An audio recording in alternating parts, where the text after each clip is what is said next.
Okay, so this reaction is also looking at rates of reaction. So rates, you're probably bored of me saying this now, rate is to do with speed, okay, which is to do with time, so how quickly things are happening. Now this time it's a different reaction, okay, so quite often the ones that we've looked at already, it might be the production of gas that they're measuring to measure the speed of reaction, okay, but this is a slightly different reaction that it's doing the same thing, okay, so it's looking at different rates, different speeds, but it's using a different reaction to measure that, okay.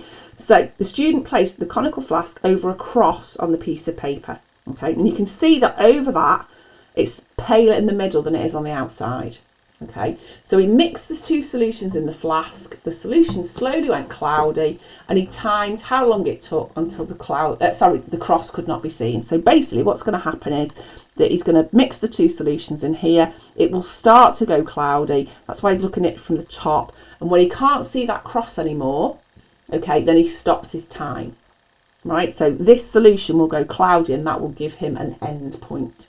And I've got my two chemicals here, so sodium thiosulphate and dilute hydrochloric acid.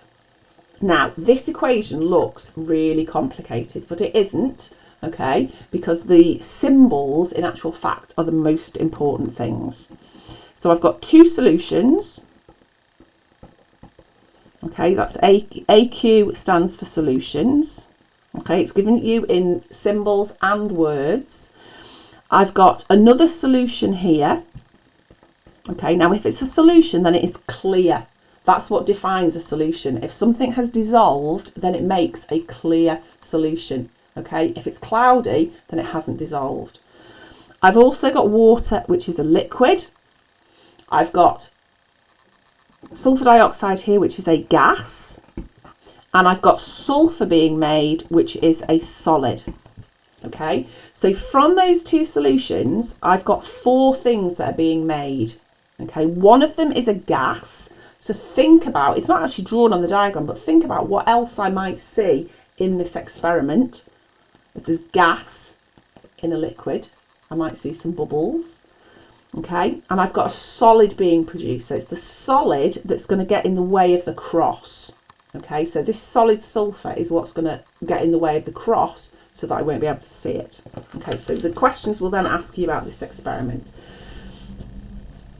So, explain why the solution goes cloudy. So from that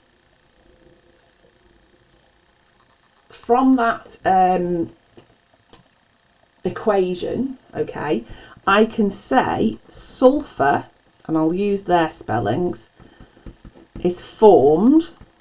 Okay, so sulfur is formed, it's here, which is a solid. Okay, so the sulfur is what's making it go cloudy, and that is the two marks. The fact that you've identified that it's sulfur and that you've identified that sulfur is a solid and would make it go cloudy.